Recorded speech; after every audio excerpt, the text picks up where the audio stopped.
হার্টের অ্যাটাকে হসপিটালে ছিলেন। তার বুকের মধ্যে রিং লাগানো হয়েছে, দুটো রিং। তারপরে আজকে এখানে আসছেন রায়নগর থেকে, আমার সাথে আমি গাড়িতে উঠে দিলাম মহাস্থান থেকে, এইখানে এসে বসেছেন। তাকে ধন্যবাদ দিই, ভালো লাগছে আজকে উনি এখানে আছেন। কিন্তু একটা কষ্ট আছে, এইখানে আর একজনের থাকার কথা ছিল, শহীদুল, চেনেন আপনারা? আমাদের নাগরিক ঐক্যের শিবগঞ্জ থানা শাখার আহ্বায়ক, উনি আজকে এখানে নাই।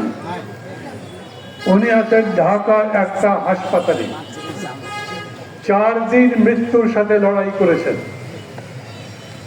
আমি আজকে আসবার আগে খবর নিয়েছি, গতকালকে খবর দিয়েছি, ডাক্তাররা বলেছেন আল্লাহর রহমত উনি এখন জীবনের ঝুঁকি থেকে মুক্তি পেয়েছেন, ইনশাল্লাহ বেঁচে যাবেন। সুস্থ হয়ে একদিন আবার ফিরবেন এখানে, আপনাদের কাছে আসবেন, কথা বলবেন। শহীদুল হাসপাতালে কেন জানেন আপনারা? 21 তারিখ রাত 12টার পর ফুল দিয়ে ফেরার পথে তাকে ছুরি মারা হয়েছিল।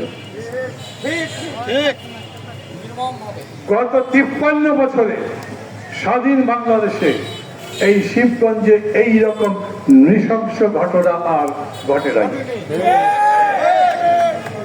আমি খুবই দুঃখ পেয়েছি।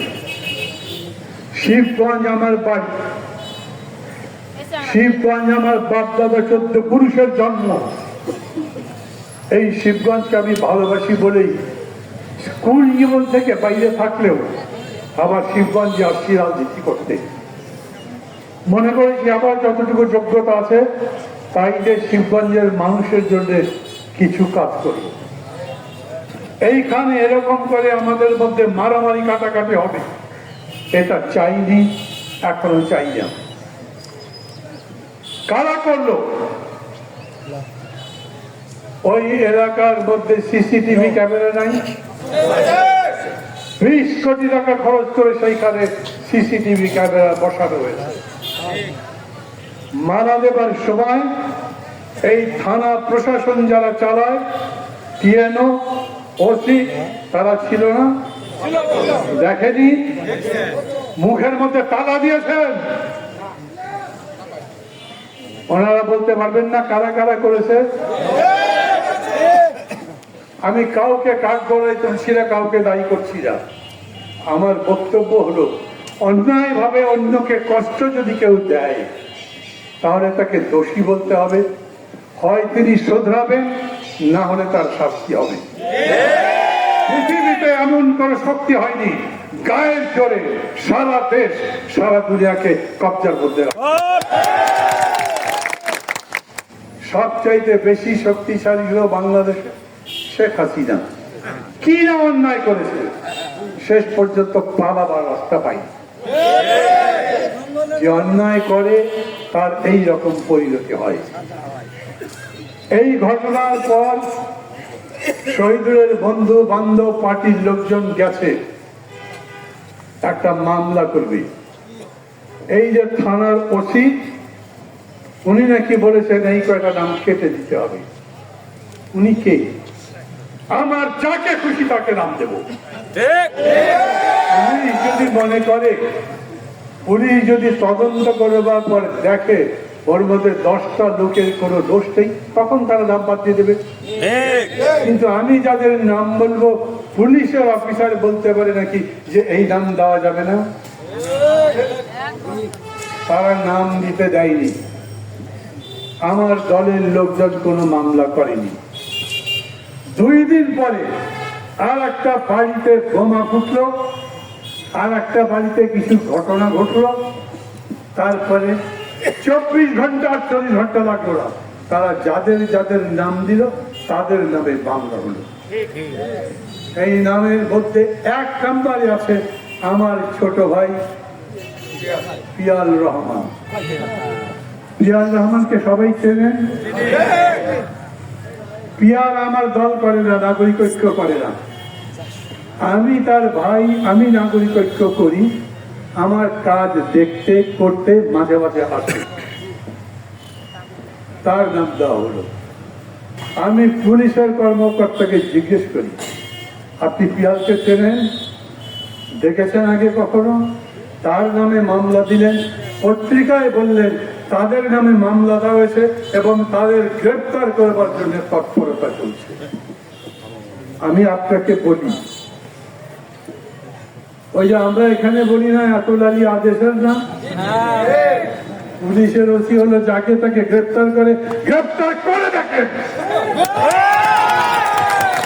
মাহমুদুর রহমান মান্না যদি চায় তাহলে শিবগঞ্জে ভূমিকম্প লাগাতে হবে। গর্ব করছি না, অহংকার করছি না, এবার দেখাচ্ছি না। আমি মানুষকে ভালোবাসি, মানুষ আমাকে ভালোবাসে। আমার প্রতি যদি কোনো অন্যায় হয় মানুষ তার পক্ষে থাকবে আমি আশা করি। আমার বয়স এখন 75, 60 বছরের মতো রাজনীতি করি।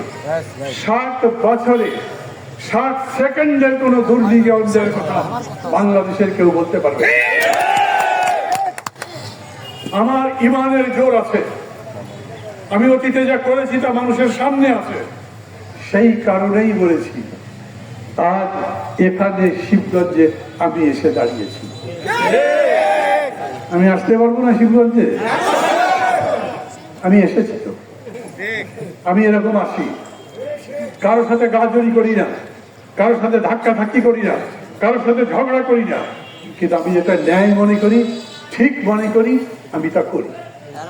তার জন্য আমার জীবনে ঝুঁকি আসে, আমি তাও করি।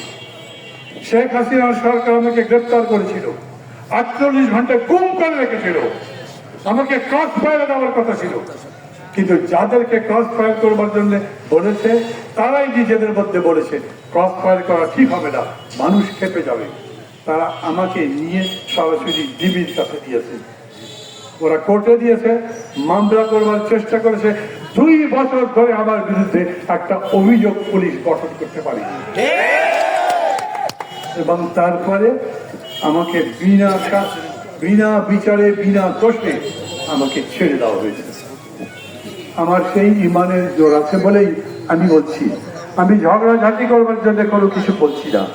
আজও আমি বলছি কারোর সাথে ঝগড়া করবার ইচ্ছা আমার নেই।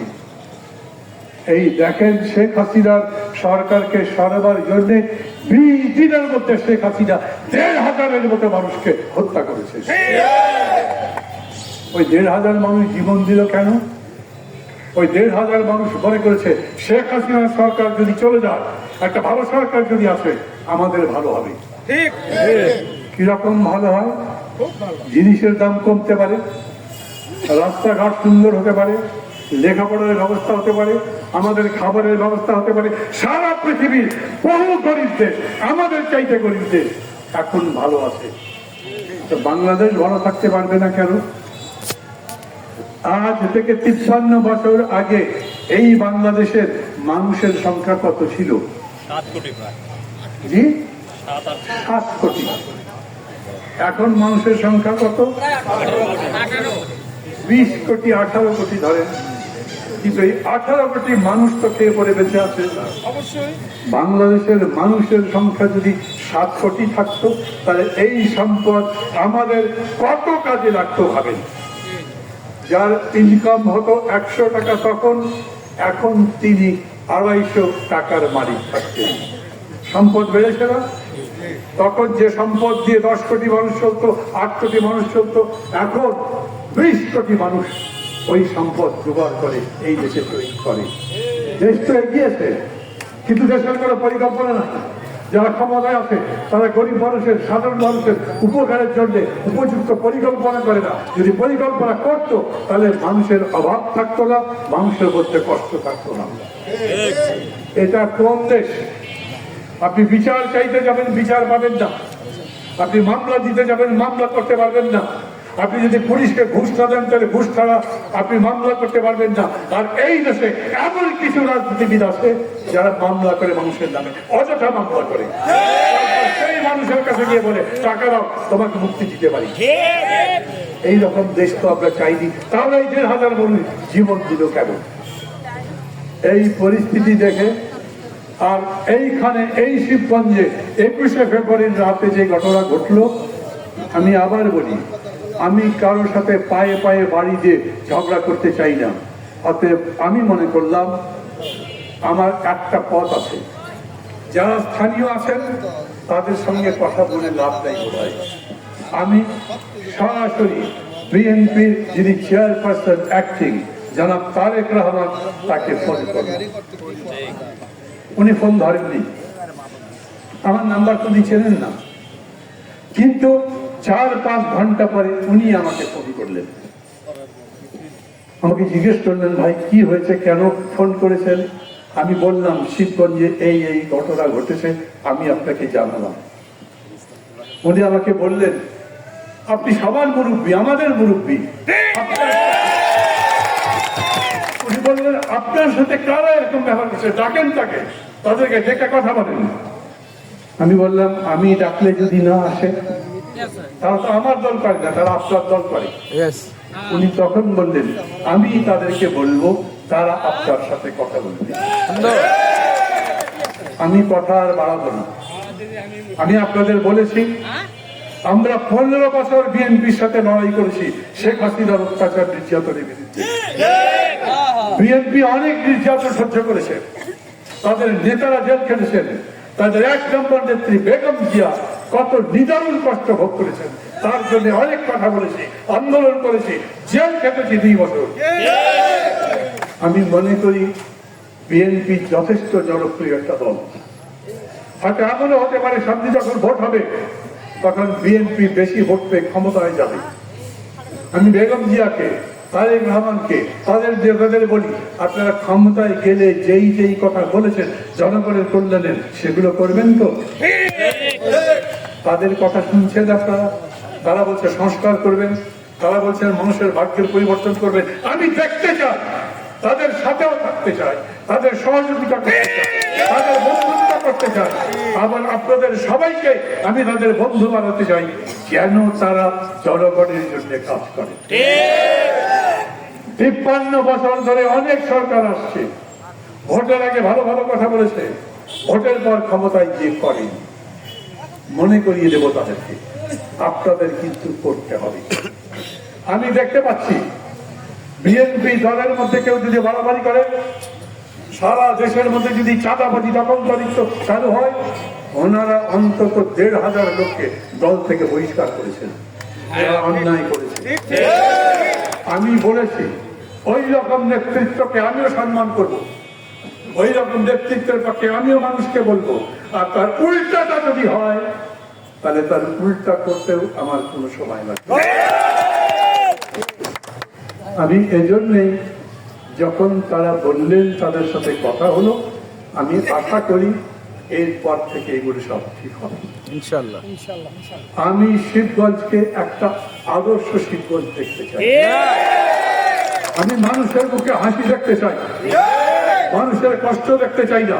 কষ্টের কারণ যারা হবে আমার লড়াই তাদের বিরুদ্ধে চলবে। আমি খুব স্পষ্ট করে বলি, এই শিবগঞ্জ আমার শিবগঞ্জ, এইখানে আর কেউ আসতে পারবে না, এই কথা বলার অধিকার আমার নাই। আছে? এটা বাংলাদেশ। বাংলাদেশ কেন, বিদেশ থেকে কেউ যদি আসে মস্তান দেখতে চাই, ওখানে একটা জায়গা কিনে বাড়ি কিনতে করতে চাই, মানা করবেন না? বলবেন নাকি যে আমার শিবগঞ্জ তুই কে? না, কেউ তো আমার নামে শিবগঞ্জ লিখে দেয়নি। এই দেশ আমাদের সবার দেশ, এবং এই দেশ আমরা যাতে আরো ভালো করতে পারি সেটার চেষ্টা করব। আমি আপনাদের ছোট্ট 2-4টা কথা বলি। ভুটানের নাম শুনেছেন আপনারা? ছোট্ট দেশ, পাহাড় পর্বত, ঠান্ডা, কিন্তু দেশটা খুব ভালো। ওই দেশে একটা মন্ত্রী আছেন, তিনি হচ্ছেন সুখের মন্ত্রী। মানুষ কতখানি সুখে আছে, কতখানি সুখে নাই, কি করলে মানুষ সুখে থাকতে পারে, তিনি সেই কাজ করেন। অনেক দেশে সুখের মন্ত্রীরাই ওইখানে মানুষ যেন সুখে থাকতে পারে, হিসাব করে মানুষের কতখানি খাবার লাগে, সেই খাবার কি আছে, মানুষ কি ভালো পানি পায় নাকি দূষিত পানি পায়। যদি দূষিত পানি পায় সেই পানিকে বিশুদ্ধ করবার চেষ্টা করে। মানুষ ঠিক মতো নিঃশ্বাস নিতে পারে, বাতাস কি দূষিত, বাতাস কিভাবে বিশুদ্ধ করা যায়, সমস্ত কাজ তারা করে। আর আমার দেশে মানুষের পেটে ভাত যায় কিনা সেটা দেখবার মতো সরকার নেই। মানুষের পেটে কি ভাত যেতে পারে না? আমি তো বললাম আপনাদের 7 কোটি মানুষ যখন অভাবে ছিল, আর আজ এতগুলো বছর পরে 18 কোটি মানুষ পেট ভরে ভাত খেতে পারছে। আমরা কাজ করে আমাদের দেশে কৃষক ফসল ফলিয়ে ধান উৎপাদন করে আমাদের খাদ্যের অভাব দূর করতে পারছি। তা যদি পারে তাহলে আমরা ভুটানের মতো হতে পারবো না কেন? আমরা অন্যান্য দেশের মতো হতে পারবো না কেন? আমাদের দেশে আমরা সেই আইন করতে পারবো না কেন যাতে প্রত্যেকটা লোকের চিকিৎসার ব্যবস্থা থাকে, সে যাতে ওষুধ পায়, তার যাতে ঘর বাড়ি থাকে, সমস্ত কিছু করা সম্ভব। আবার বলি, যদি সরকারটা ভালো হয়। অতএব আমাদের কাজ হচ্ছে আমরা ভালো দল তৈরি করবো। আমি নাগরিক ঐক্য করি, আমি আওয়ামী লীগ করতাম, ছেড়ে দিলাম কেন? দল করতে করতে আমার যখন মনে হলো যে এই দল কেবল নিজেদের ধান্দা করে, যখন মনে হলো এই দল কেবল টাকা বানাবার চেষ্টা করে, এরা ক্ষমতায় গেলে জনগণের দুঃখের কারণ হবে, লুট করবে, ডাকাতি করবে, দেশকে নিঃস্ব বানিয়ে দেবে, যখন আওয়ামী লীগ ক্ষমতায়, আমি আওয়ামী লীগের সাংগঠনিক সম্পাদক, অনেক বড় পদ দলের জন্য আমি দল ছেড়ে চলে এসেছি। আমার কাছে মনে হয়েছে খালি বড় দল হলে হয় না, হাতি তো অনেক বড় প্রাণী, হাতি তো বনের রাজা না। বনের রাজা হবার জন্য বুদ্ধি লাগে, বনের রাজা হবার জন্য গতি লাগে, সাহস লাগে। দেশের যদি ভালো করতে চান তাহলে খালি বড় দল হলে হয় না, ভালো দল হতে হয়। সবচেয়ে বড় কথা, ভালো দল হতে হয়, ভালো নেতা হতে হয়। আমি মনে করেছি আমি কোনো খারাপ মানুষ না, আমি মানুষের খারাপ চাইলে নিজে ভাবনা করি, আমি একটা ভালো দল বানাবো। সেই জন্য নাগরিক ঐক্য করেছি। নাগরিক ঐক্য বিএনপির শত্রু নয়, নাগরিক ঐক্য আওয়ামী লীগেরও শত্রু নয়, কিন্তু যে লুট করে তার শত্রু, মানুষের উপরে অত্যাচার করে তার শত্রু, যারা মানুষের দুর্ভাগ্যের কারণ, তার বিরুদ্ধে লড়াই আমাকে করতেই হবে।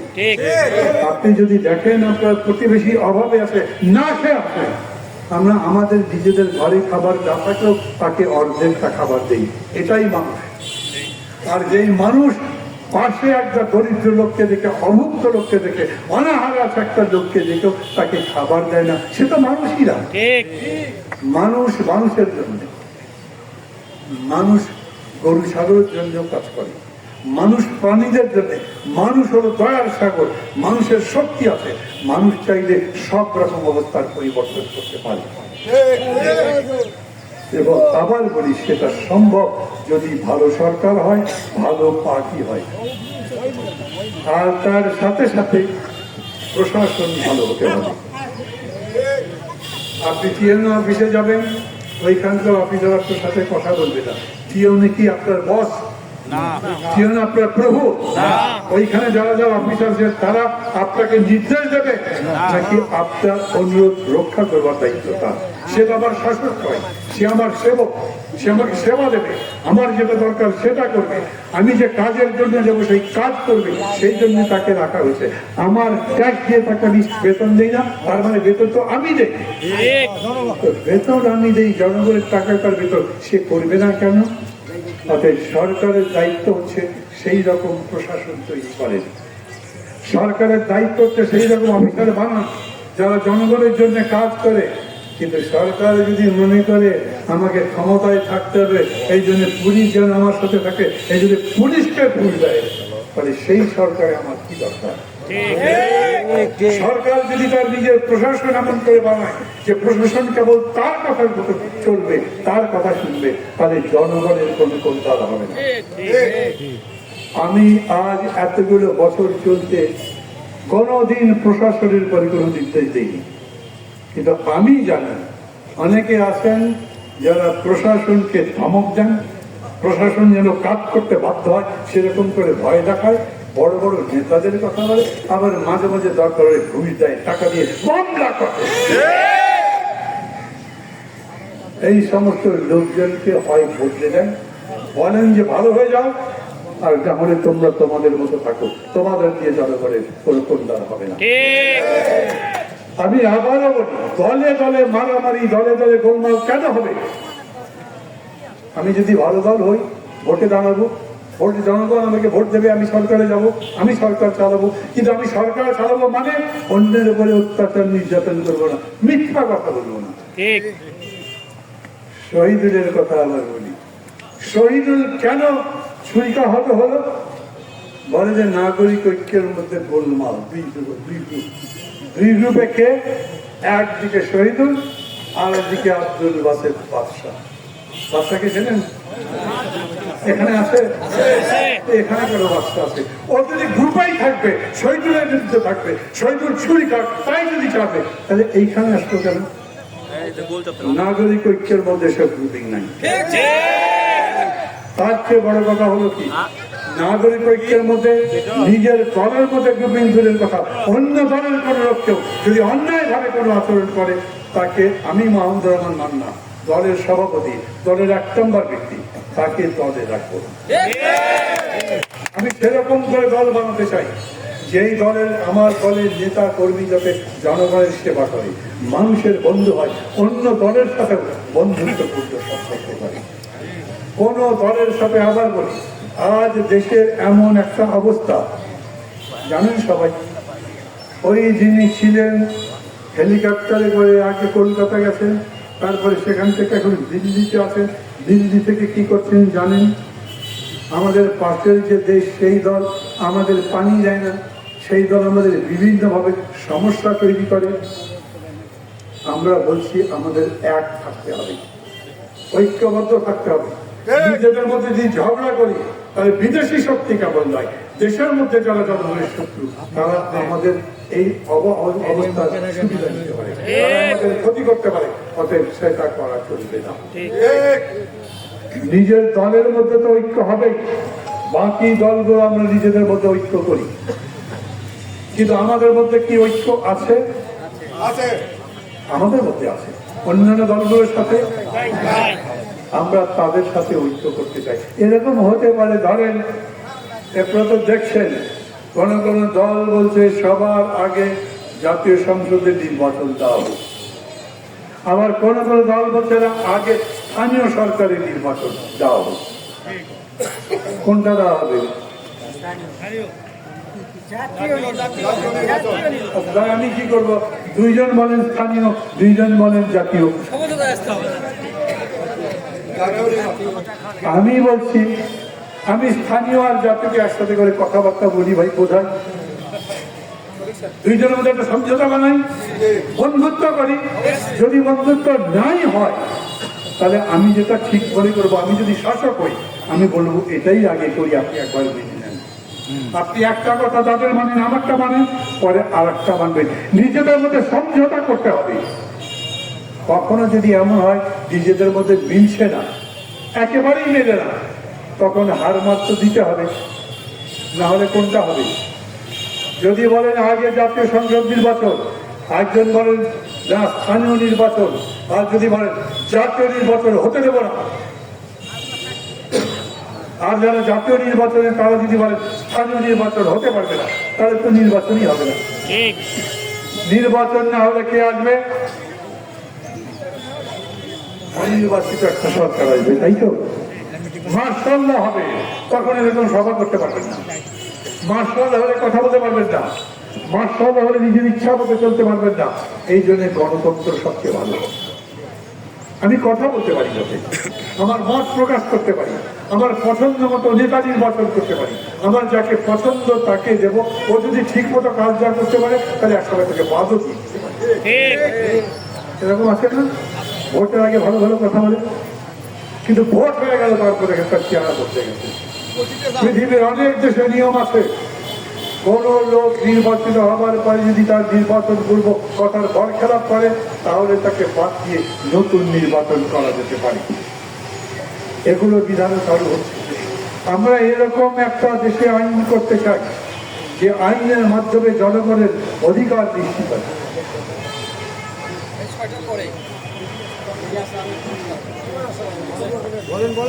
সেই রকম একটা আইন আমরা করব। আমরা এরকম একটা দেশ বানাবো যেই দেশে জনগণের কথা বলার অধিকার থাকে। এখন যিনি ক্ষমতায় আছেন চেনেন সবাই, ডক্টর মোহাম্মদ ইউনূস।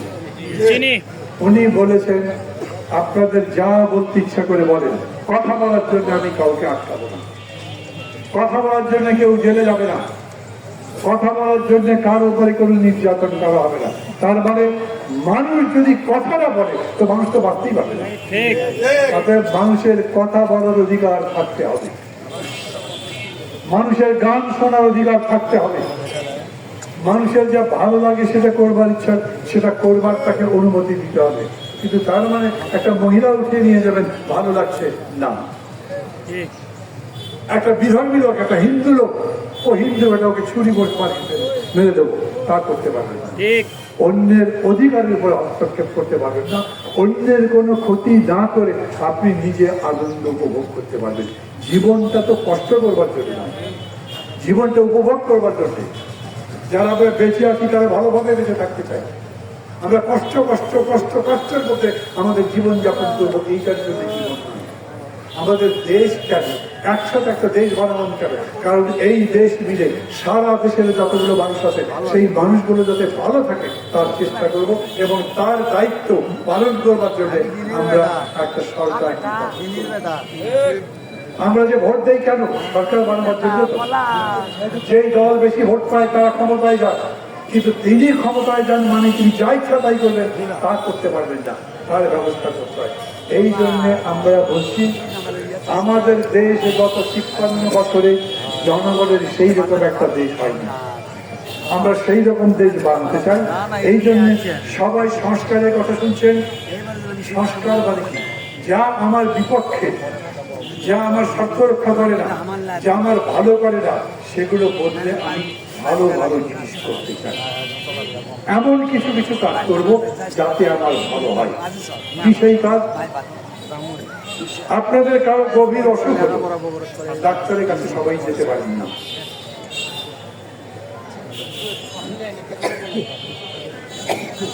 অসুখ বিসুখ হলো, মুখের কাছে অসুখ বিসুখ হলো, ডাক্তারের কাছে যেতে পারেন না। এটা কি দেশ হবে? তাইলে যাতে তিনি ডাক্তারের কাছে যেতে পারেন সরকারের সেটা দেখার দায়িত্ব। উনি ডাক্তারের কাছে গেছেন, ডাক্তার প্রেসক্রিপশন লিখে দিয়েছেন, সে ওষুধ কেনার টাকা নেই আপনার কাছে, তাহলে কি করবেন? পৃথিবীর বহু দেশে আছে যাদের ক্ষমতা নাই, তাদের চিকিৎসার দায়িত্ব সরকারের। অসুবিধা হবে? যাদের টাকা নাই, আলসে যারা, তাদের কথা বলছি না, কাজ করতে হবে, সেটারও বিধান লাগবে। কিন্তু যার পেটে ক্ষুধা লাগবে সে যাতে খাবার পায় তারও ব্যবস্থা করতে হবে। আমার দলের পক্ষ থেকে আমরা বলি, বাংলাদেশে অন্তত ৬ কোটি মানুষ আছে যাদের হয়তো কোনো ইনকামই নেই। রাষ্ট্র এই ৬ কোটি মানুষকে প্রতি মাসে ১,০০০ করে টাকা দেবে। সম্ভব? কত টাকা লাগে মাসে? ৬,০০০ কোটি টাকা। বছরে কত লাগে? ৭২,০০০ কোটি টাকা। বছরে আমরা দেশের উন্নতির জন্য বাজেটে কত টাকা দেই? ৮ লক্ষ কোটি টাকা। এইবারে যে বাজেট হবে সেটা ৮ লক্ষ কোটি টাকা। আমি বলছি ওই ৮ লক্ষ কোটি টাকার মধ্যে ৭২,০০০ কোটি টাকা আলাদা করে রেখে দেবো। যার কোনো ইনকাম নাই তাকে ১,০০০ টাকা দেবে। একটা পরিবারে যদি ৪ জন সদস্য হয় যাদের কোনো ইনকাম নাই, তার মানে সে মাসে ৪,০০০ টাকা পাবে। ৪,০০০ টাকা দিয়ে গ্রামে একটা সংসার চলবে, চলবে, কিছু বাঁচবে, বাঁচবে। যদি কষ্ট করে বাঁচাতে পারছে তখন কি কিনবেন? নাহলে ৬ মাসে টাকা জমা পাচ্ছে একটা ছাগল কিনবেন, আর যদি আরো বেশি টাকা বাঁচাতে পারছে একটা ভ্যান কিনবেন। এইরকম অবস্থা পৃথিবীর অনেকগুলো দেশে আছে। আমি কেন করতে পারবো না? আমার তো টাকা আছে। বাংলাদেশ এখন ওই গরিব দেশ নাই তো। ৬ লক্ষ কোটি টাকার বাজেট হয়, যদি সাধারণ মানুষ যারা চিকিৎসার জন্য কোনো টাকা পয়সা খরচ করতে পারে না, তাদেরকে আপনি চিকিৎসা বিনা পয়সায় দেন, আপনার খরচ হবে 50,000। 50,000। আমি আবার বলি, জাতীয় বাজেটে কত খরচ করি? 8 লক্ষ কোটি। 50,000 কোটি টাকা আমি বলে দেব, রেখে দেবো আলাদা করে গরিব মানুষ, হত দরিদ্র যাদের টাকা নেই তাদের চিকিৎসার জন্য। মোট 1.5 লক্ষ কোটি টাকা দিলে আমার দেশ বন্ধ হয়ে যাবে কাল থেকে। এটা সরকার কি করতে পারবে? আমি বলি পারবে, কিন্তু যেই সরকার আছে তার কাছে আপনাদের এই কথা বলতে হবে। অনেকগুলো এইরকম পরিকল্পনা দেওয়া যায় যাতে মানুষ আরো ভালো থাকতে পারে। আজ আমরা এই কথা বলছি, শেখ হাসিনার আমলে এটা বলা যেত না, তার আগে যে সমস্ত সরকার ছিল তাদের কাছে এই কথা বলা যেত না, কিন্তু এখন বাংলাদেশের মধ্যে সংস্কার মানে এগুলোই হচ্ছে যাতে মানুষের জীবনের মান আরো উন্নত করা যায়, মানুষ যাতে আরো ভালো থাকে। এই সময় দলে দলে ছুরি মারামারি, হাতাহাতি, গোলাগুলি পছন্দ নয়, হওয়া উচিত নয়, বন্ধ করে। তার জন্য মাহমুদুর রহমান মান্নাকে দিয়েছিল স্বীকার করতে হয়, মাহমুদুর রহমান বাকি হবে। কিন্তু শর্ত হচ্ছে আমি যখন নথি স্বীকার করবো তখন আপনিও জনগণের সামনে নথি স্বীকার করতে হবে। জনগণের উপরে কিছু নয়, জনগণের স্বার্থের জন্য যা করা উচিত তাই করতে হবে। প্রত্যেকটা রাজনৈতিক দলকে তাই করতে হবে, এবং সেটা যদি করতে পারে তাহলেই ভালো দল হবে। এই শিবগঞ্জের উন্নতির জন্য কত টাকা লাগে বলে? ভালো দুটো রাস্তা করতে কত টাকা লাগে? আমি তো মনে করি শিবগঞ্জের যতগুলো মানুষ আছে এই জায়গার মানুষ, তারা যদি নিজেরা চাঁদা তোলে, যেরকম চাঁদা তুলে আমরা জৌড়া ব্রিজ বানাইনি, তাহলে এই শিবগঞ্জের মানুষের চাঁদা করে আমরা বড় কিছু দোকান, বড় কিছু মার্কেট, বড় রাস্তা বানাতে পারবো না? আমাদের ক্ষমতা দেন, সরকারকে বলবো ক্ষমতা দেন, শিবগঞ্জের উন্নতির টাকার অর্ধেক আমরা জোগাড় করবো। সরকার যদি রাজি হয় তাহলে তা হতে পারে। এগুলোতেই আমরা সংস্কার করছি। যেই কাজ করলে আমাদের জীবন আরো ভালো হতে পারে আমরা সেরকম কাজ করতে চাই। আমার হাতে আর খুব সময় নেই, পরে মিনিট 5 আদান করে যাবে। আজকে খুব তাড়াহুড়ো করে এসেছি। কেন? মানে আমার এরকম মনে হয়েছে শিবগঞ্জ আমার বাড়ি, আমি যেমনি বেড়াতে যেতে পারি, আমার ভাই বোন আত্মীয় স্বজনকে দেখতে যেতে পারি। এই যে এখানে আসবার পরে বাদশাহ আমার ভাই শান্তিবু আছেন ওখানে বসে, খুব কষ্টে থাকে। আমি জানি অনেকেই আছেন যাদের সাথে আমার সব সময় দেখা হয় না, আমি আসতে পারবো না এখানে, এরকম কি বললেই হবে? আমি কিন্তু আসবো। সামনে পরশু থেকে রোজা, তাই মনে করলাম আগেই আসি। আর রোজার মধ্যে কি করা যায় সেটা ভাবছি। আমার দলের যারা লোক আছেন তাদের কাছে বলি, এই রোজার মধ্যে ইউনিয়নে গণ ইফতার করতে পারেন? সে ভাই বেশি কিছু খাওয়া যাবে নাকি? গণ ইফতার মানে সবার জন্য, যিনি আসবেন তাকে ইফতার খাওয়াবো। খালি মুড়ি আর পেঁয়াজি খাওয়াই, খুশি হবেন? একদিন আর যদি টাকা পয়সা যদি জোগাড় করা যায় তাহলে পোলা খাওয়া যাবে, সব একসাথে হতে পারি। ভোট আমাকে দেন বা না দেন সেটা আপনাদের ব্যাপার। আমি পোলা খাওয়ালাম, ইফতার খাওয়ালাম, থেকে ভোট দিতে হবে তা কিন্তু বলছি না, তাহলে তো আমি ধান্দাবাদ না, ধান্দা করছি না। সত্যি সত্যি ওই রকম একটা সমাজ, ওইরকম একটা দেশ আমরা ভাবতে পারি। এটা শুধু শিবগঞ্জের জন্য বলি না, সারা দেশে ঘুরে ঘুরে আমি তাই করি। আমি নাগরিক ঐক্য বাংলাদেশের সভাপতি, আমি ঢাকা বিশ্ববিদ্যালয়ে 2বার ভিপি ছিলাম, চট্টগ্রাম বিশ্ববিদ্যালয়ে জিএস ছিলাম, সারা দেশে ঘুরি। আর আমার চোখে মুখে ওই শব্দ ভাসে। আমি পৃথিবীর অনেক দেশ ঘুরেছি, আমি দেখেছি কত গরিব দেশ কত ভালো হয়ে গেছে। আমি মনে করি বাংলাদেশও এরকম পারে, এবং সেই রকম দেশ বাড়াবার জন্যই আমরা সংগ্রাম করতে থাকি। সবার কাছে বলি, আমি মামলা টামলা বাড়াতে চাই না। আমি মামলা দিতে চেয়েছি, মামলা নেননি, কিন্তু অন্যের মামলা তো দিয়েছেন। ওই মামলা যদি থাকে তাহলে আমি আবার মামলা দেব। আমি আমার বন্ধুদের বলি মামলাটা তুলে নেন, মামলা তুলে নেবেন। আমি বিচারের ভার জনগণের উপর রেখে দিয়ে ঝগড়াঝাটি বন্ধ করে দেবো। আমি জানি জনগণের আদালতের চাইতে বড় বড় আদালত চাই, আমি সেখানেই রেখে দেবো। কিন্তু একটা মামলা থাকবে আর একটা মামলা থাকবে না, তাহলে আমি এটাও আপনাদের বলবো এই সিসিটিভি ক্যামেরা নাই কেন তার জবাব আমি চাই। কত টাকা দেওয়া হয়েছিল, কত টাকা ব্যয় হয়েছে, হিসাব চাই। সেই হিসাবটা ওর অধিকার আমার আছে। আবার বলি, আমি প্রশাসনের উপরে কোনো চাপ দিচ্ছি না, প্রশাসনকে ধমক দিচ্ছি না, কোনোদিন যাই নাই, আজও দিচ্ছি না, কিন্তু প্রশাসনকে জবাবদিহি তো করতে হবে। আপনি এক চোখে লবণ বেচবেন আর এক চোখে আদা বেচবেন, তাই হবে না। একই রকম আচরণ করতে হবে। পুলিশ প্রশাসনকেও তাই বলি, সিভিল প্রশাসন মানে সিএর অফিসকেও তাই বলি। সবাই ভালো থাকবেন। আবার বলি, আমার বক্তৃতার পরে কারোর প্রতি হিংসা রাখবেন না, ভালোবাসবেন সবাইকে, সবার জন্য অনুভব করবেন আমরা কিরকম করে আরো ভালো থাকতে পারি তার চিন্তা করবেন। নিজের যা ভালো বোঝেন সেইটা পরামর্শ। আমার বক্তৃতা আমি এখানেই শেষ করে দেব।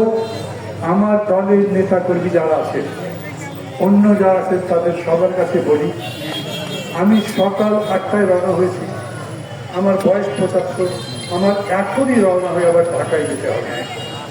সকালবেলা আর একটা মিছিল আছে, এই জন্যে এই সভা শেষ করবার পরে আমি এখানে বসতে পারবো না, চাও খেতে পারবো না।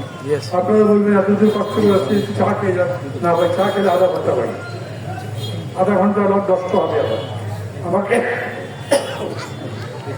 আমাকে অন্যভাবে আপ্যায়ন করতে চাইবেন, তারও আমার সময় নাই। কিন্তু ওই রোজার মধ্যে যদি এরকম কিছু করেন, পারবেন। আবার আপনাদের সঙ্গে দেখা হবে। দোয়া করবেন আমি যেন ভালো থাকি, আমার যারা শত্রু তারাও যাতে আমার বন্ধু হয়, সবার সাথেই আমরা যাতে বন্ধুত্বের সম্পর্ক করতে পারি, এই চেষ্টায় আমি আজকের সভাও এখানে সমাপ্ত করতে চাইব। যদিও প্রভা ভাই এটা সমাপ্ত করবেন, উনি আজকে সবার সভাপতি। খোদা হাফেজ।